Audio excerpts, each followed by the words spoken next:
नमस्कार दोस्तों, द्रोणा इंस्टीट्यूट में आप सभी का स्वागत है। मैं एस के सैनी।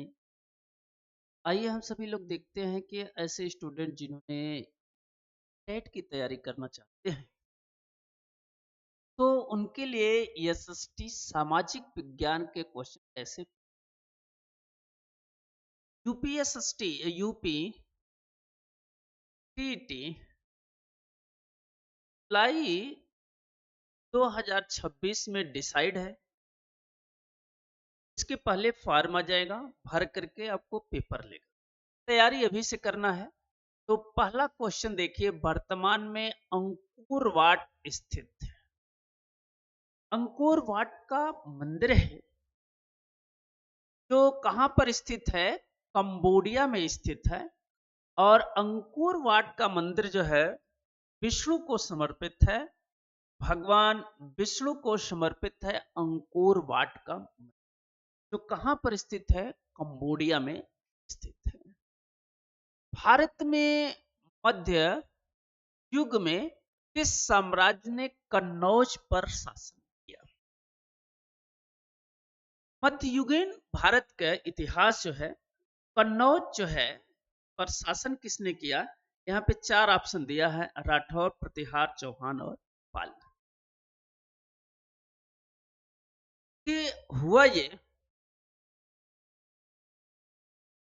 ये इंडिया है।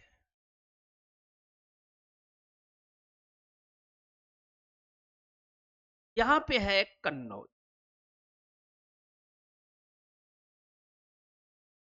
कन्नौज पर हर्षवर्धन का शासन।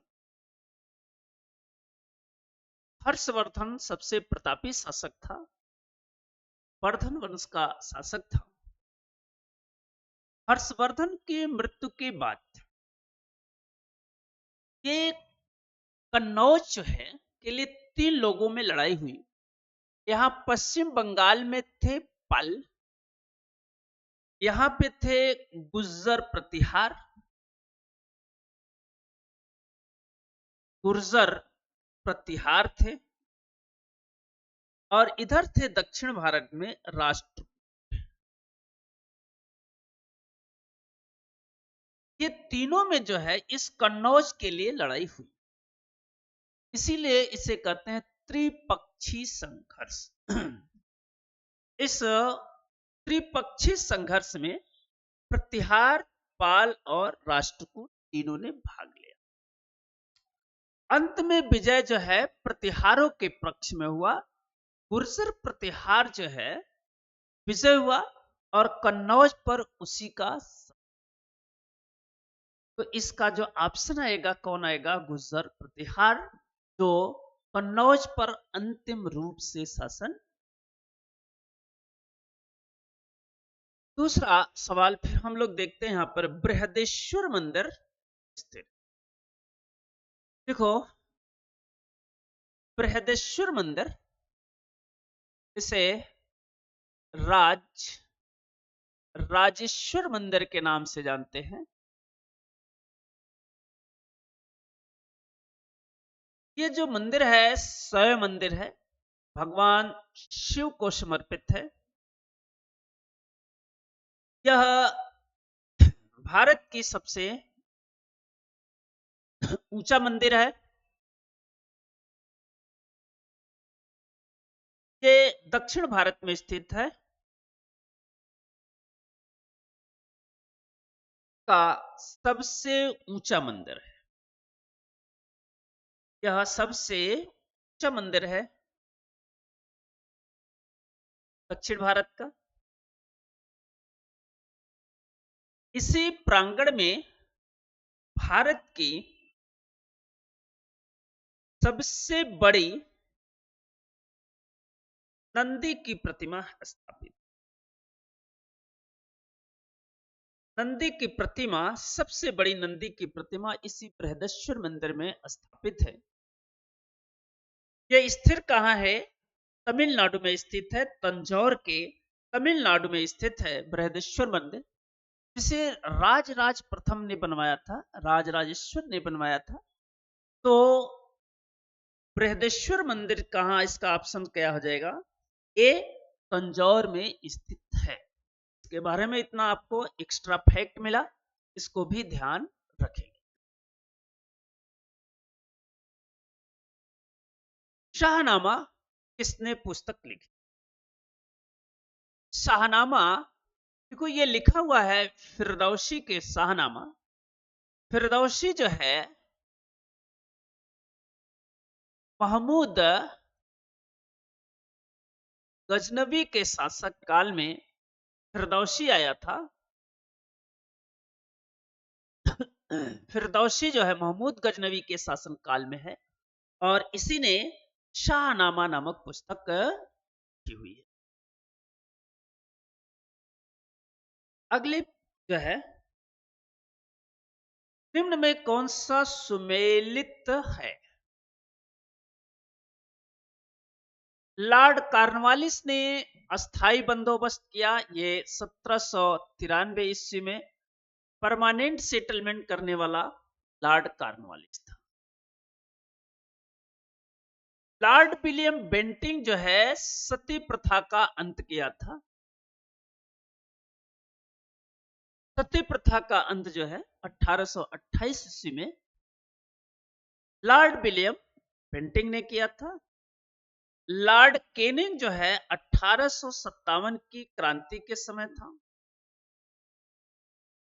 लॉर्ड डलहौजी ने हड़प की नीति लाया था।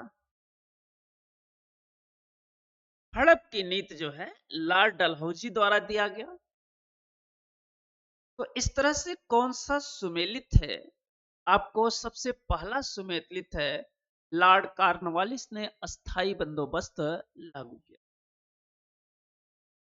लॉर्ड कॉर्नवालिस ने क्या किया था कि भारत के पश्चिम बंगाल, अब इसकी कहानी सुनते हैं। लॉर्ड कॉर्नवालिस, आपका आंसर सही हुआ ए। यह उत्तर भारत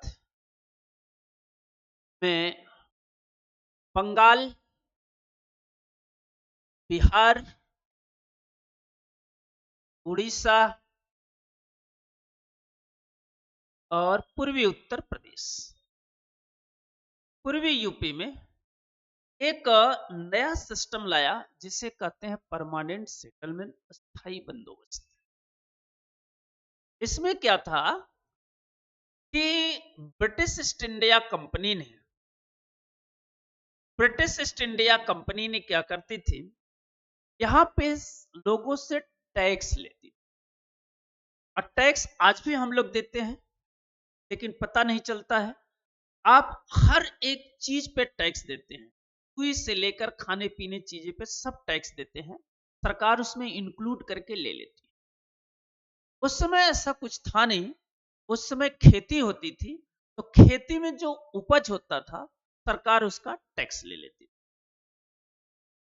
अब जो है सरकार ये टैक्स वसूला कैसे जाए, लॉर्ड कॉर्नवालिस ने एक अस्थाई बंदोबस्त बनाया था जिसमें क्या होता था कि जमीन की 1 साल की नीलामी की जाती, जिसमें जमीन की 1 साल की नीलामी होती थी।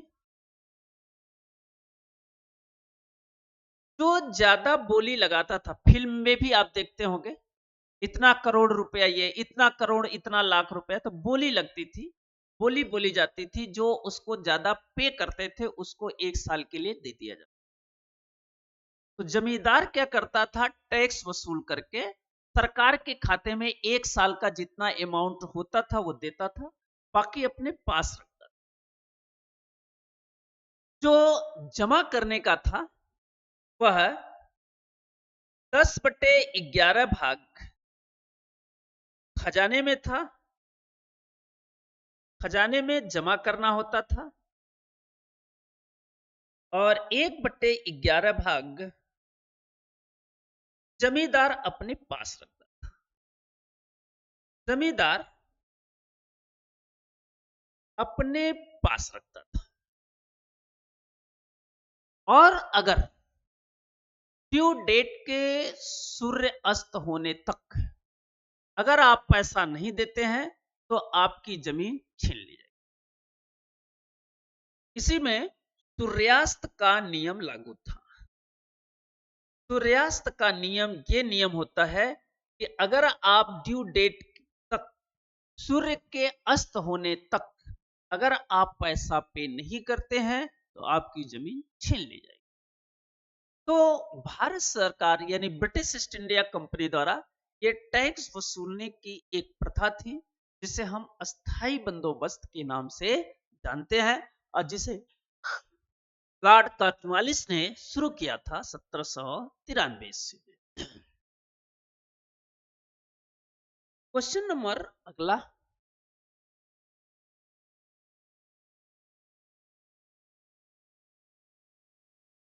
मार्को पोलो कौन था? मार्को पोलो एक अन्वेषक था, एक खोज करता था। खोज करता था, न वैज्ञानिक था, न लेखक था, न प्रकाशक था, बल्कि एक क्या था? अन्वेषक था, खोज करता। निम्नलिखित में से प्रथम भारतीय समाचार पत्र कौन? बंगाल गजट। बंगाल में प्रकाशित भारत का पहला समाचार पत्र है, समाचार पत्र है जिसे जेम्स हिक्की ने प्रकाशित किया था, जिसे जेम्स हिक्की ने प्रकाशित किया था। तो इसका ऑप्शन हो गया सी, बंगाल। अगला क्वेश्चन फिर यहां पे है 98 वाला, देखते हैं। भूमिगत रेलवे का निर्माण सबसे पहले कहां हुआ? भूमिगत रेलवे, जहां जैसे आज भारत में क्या चलती है? मेट्रो चलती है। भारत की जो मेट्रो है कैसा है? बेसमेंट में चलती है, भूमिगत चलती है। तो सबसे पहले कहां हुआ? सबसे पहले लंदन में हुआ था, और ये वाष्प चालित था, स्टीम चालित था, वाष्प चालित था ये पहले। और यह भूमिगत रेलवे सबसे पहले लंदन में। अमेरिका ने नागासाकी पर परमाणु बम कब गिराया? यह केस है द्वितीय विश्व युद्ध का, सेकेंड वर्ल्ड वॉर, 1939 से 45 तक चला। अब ऐसा माना जा रहा है कि जो ईरान पर इजराइल और अमेरिका मिलकर के परमाणु बम गिरा रहे हैं, यह तृतीय विश्व युद्ध का संकेत देता है। तो सेकेंड वर्ल्ड वॉर के समय भी 39 से 45 तक चला। उसी समय अमेरिका ने अमेरिका ने जापान पे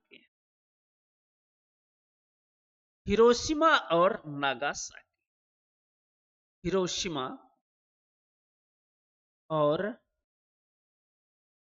नागासाकी पर बम गिराया। तो हिरोशिमा पर 6 अगस्त 1945 को और 9 अगस्त 1945 को नागासाकी। 9 अगस्त 1945 और हिरोशिमा पे 6 अगस्त 1945 को गया।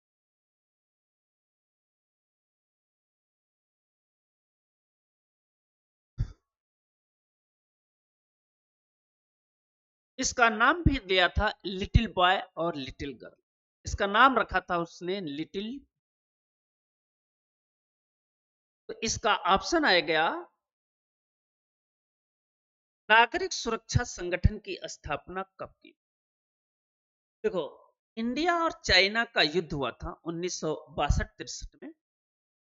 इसी युद्ध के बाद नेहरू जी ने एक नागरिक सुरक्षा संगठन का गठन किया था। गठन किसने किया था?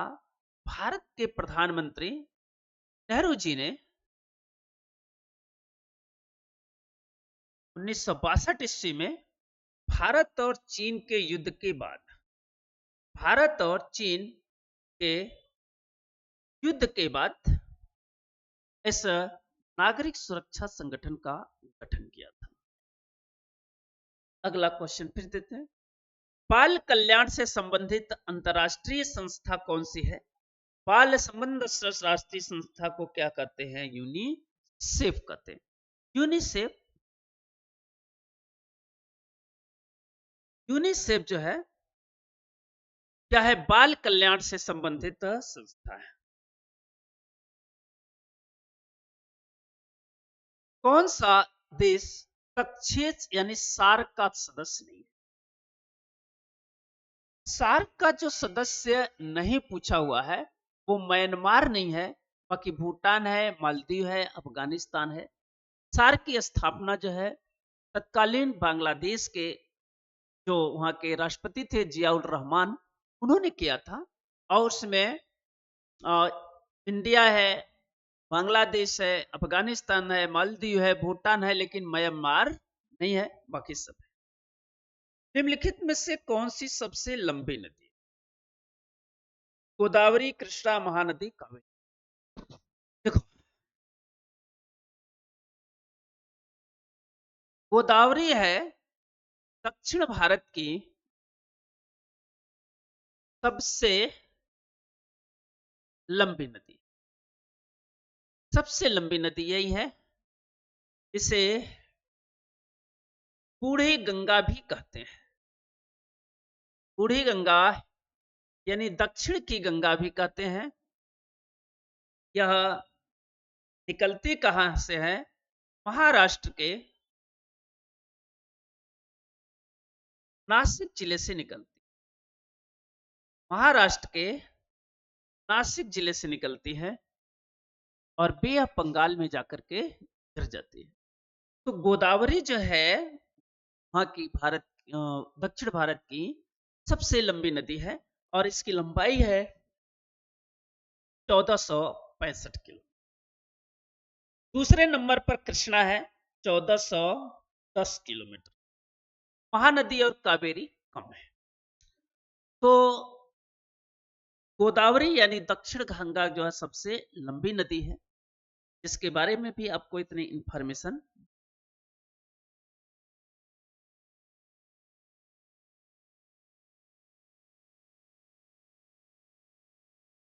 निम्नलिखित में से किसका उपयोग पृथ्वी की आयु के परिकलन में नहीं किया जाता?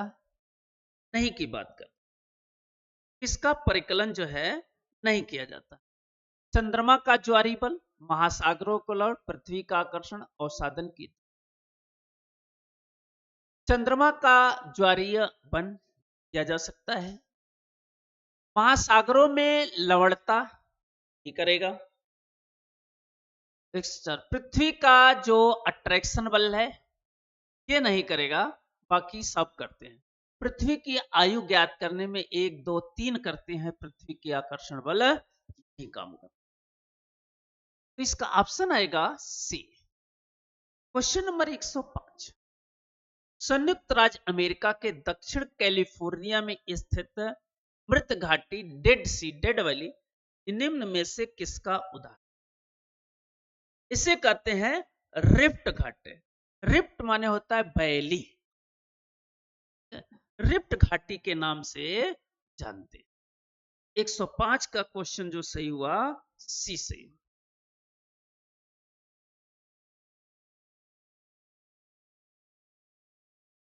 मेयान ज्वालामुखी पर्वत स्थित है।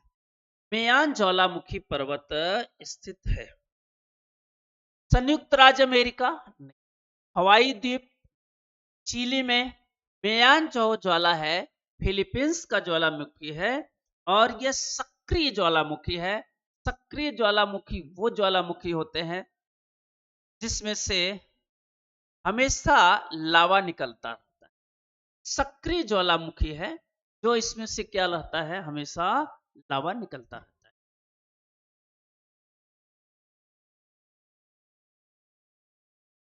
निम्नलिखित में से किस जिले में भारत की सबसे बड़ी अभ्रक माइका मेखला पाई जाती है? बालाघाट और छिंदवाड़ा। सबसे ज्यादा जो है माइका अभ्रक भारत का विश्व में प्रथम स्थान है। विश्व में प्रथम स्थान है। और सबसे ज्यादा जो है झारखंड में पाया जाता है। तो झारखंड का मतलब ये हजारीबाग, गया और मुंगेर, क्योंकि बिहार से ही काट करके झारखंड बना हुआ है। तो झारखंड, गया और इसका ऑप्शन आएगा सी। क्वेश्चन नंबर अगला।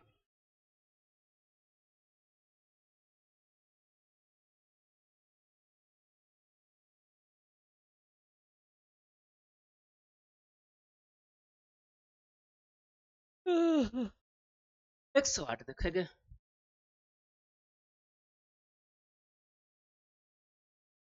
संयुक्त राज्य अमेरिका यानी यूएसए की बात कर रहा है कि बृहद मैदान में, सवाल दिखाई पड़ रहे, थोड़ा सवाल आप देखते रहो।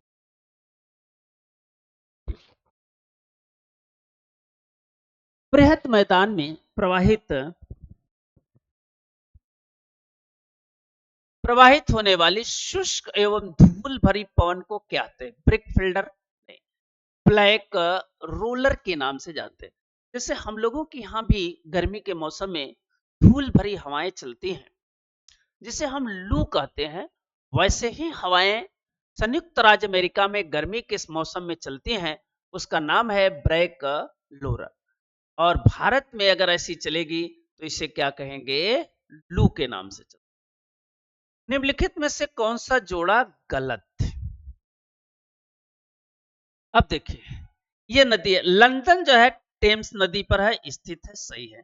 लंदन किस नदी पर है? ये नदी का नाम है लंदन, जो है टेम्स नदी पर स्थित है।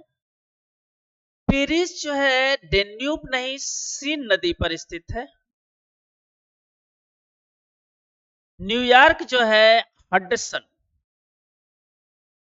हडसन नदी पर स्थित है। दिल्ली जो है यमुना नदी पर स्थित है। तो इसका जो है बी और सी दोनों होगा। बी और सी दोनों ऑप्शन सही हो गए। गलत पूछा हुआ है। गलत का मतलब बी और सी गलत है। जहां पे आपको न्यूयॉर्क हडसन पे है और पेरिस जो है सीन नदी पर स्थित है। तो इसका दोनों सही होगा और ऐसे में आपको 1 नंबर बाउंस मिलेगा।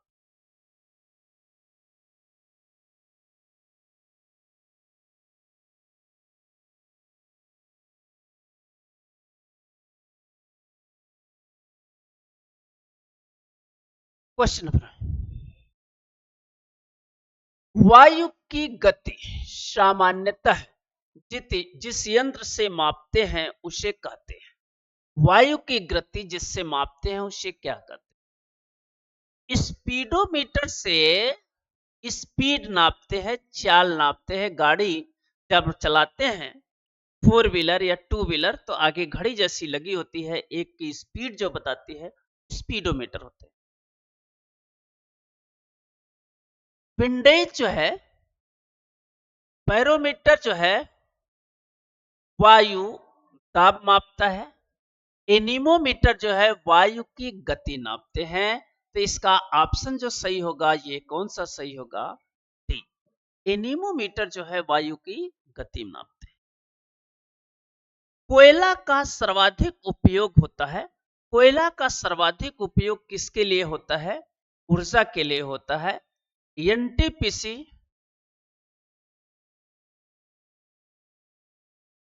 एनटीपीसी जो है सबसे ज्यादा उपयोग करती है। तो इसका ऑप्शन आएगा ए, ऊर्जा का उत्पादन। तो ऊर्जा के उत्पादन में एनटीपीसी का योगदान है। इसके बाद वैलेडिला खान है।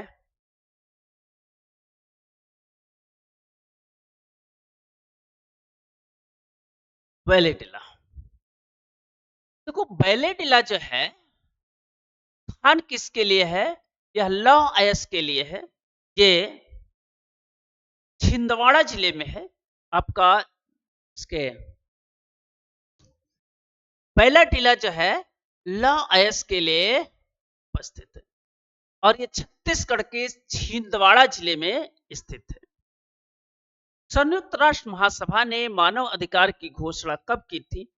10 दिसंबर को ही किया हुआ था और 10 दिसंबर 1948 को मानव जनित जो है मानव अधिकार की घोषणा की थी। इसी दिन जो है 10 दिसंबर को ही 10 दिसंबर को ही एक और काम होता है।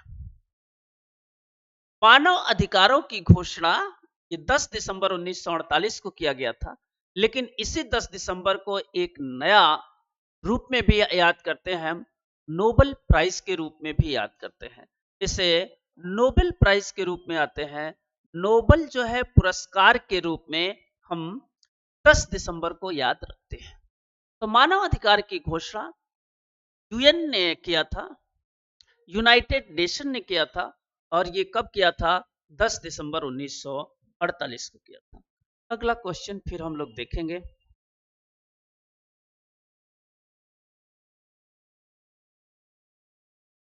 निम्नलिखित राज्यों में 1959 में सर्वप्रथम पंचायती राज को लागू किया। देखिए, बलवंत राय मेहता कमेटी का गठन किया गया था। इस समय पंडित जवाहरलाल नेहरू थे प्राइम मिनिस्टर। जवाहरलाल नेहरू थे पीएम थे भारत के। पंडित जवाहरलाल नेहरू ने 1959 में राजस्थान के नागौर जिले से राजस्थान के नागौर जिले से पंचायती राज व्यवस्था की शुरुआत की थी और इसके बाद जो है आंध्र प्रदेश दूसरा राज्य बना। तो पहली जो लागू की गई थी वो लागू की गई थी राजस्थान के नागौर जिले से। फिर उसके बाद जो है उसी साल जो है राजस्थान ने अपने यहाँ पंचायती राज व्यवस्था लागू किया था, जो बलवंत राय मेहता कमेटी पर आधारित है। बलवंत राय मेहता कमेटी की सिफारिश पर लागू किया गया था। ठीक है, बलवंत राय मेहता कमेटी की सिफारिश पर यह लागू किया गया था। तो सबसे पहले आपको राजस्थान और फिर इसको अगला देखेंगे। क्वेश्चन नंबर 15, 73वां और 74वां। देखो, 73वां संविधान संशोधन, 73वां और 74वां दोनों संविधान संशोधन किससे है? दोनों संविधान संशोधन पंचायती राज व्यवस्था से है। दोनों संविधान संशोधन पंचायती राज व्यवस्था से संबंधित है। यह संशोधन जो है 1992-93 में किया गया था। इस समय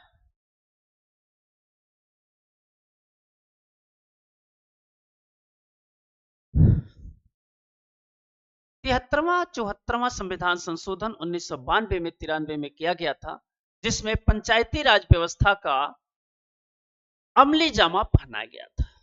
पंचायती राज व्यवस्था को पंचायती राज व्यवस्था को कानूनी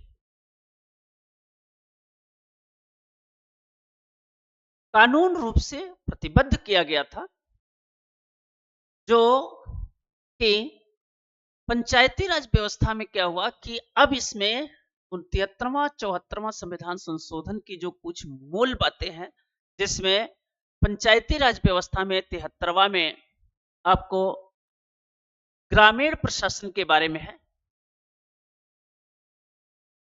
ग्रामीण प्रशासन के बारे में है। इसमें पहली बार तो यह किया गया कि हर 5 वर्ष बाद अब क्या होगा? चुनाव होगा। अब फिक्स कर दिया गया अब कि हर 5 वर्ष बाद आपका चुनाव होगा। चुनाव के लिए जो है एक अलग से राज्य निर्वाचन आयुक्त की स्थापना कर दी गई। आयुक्त की स्थापना की गई। तीसरी बात, इसमें भी आरक्षण का प्रावधान किया गया और इसमें महिला आरक्षण 33% दे दिया गया। इस कुछ मूल बातों के साथ जो है 73वां 74वां संविधान संशोधन लागू किया गया, जिससे आज भी यही चीजें लागू है। तो इतना सवाल हम लोगों ने देखा, फिर अभी शेष सवाल इधर बाकी है, इस सवाल का भी हम आपको डिस्कशन कराएंगे। तब तक हम लोग धीरे धीरे पढ़ते रहें, तैयार करते रहें कि मार्च आ गया, अप्रैल मई, इसके बाद जुलाई में पेपर ही है। तो धीरे धीरे हम लोग पढ़ते रहेंगे। तब तक सभी लोग आप हमारे साथ जुड़े रहिए। सभी लोगों को तहे दिल से धन्यवाद।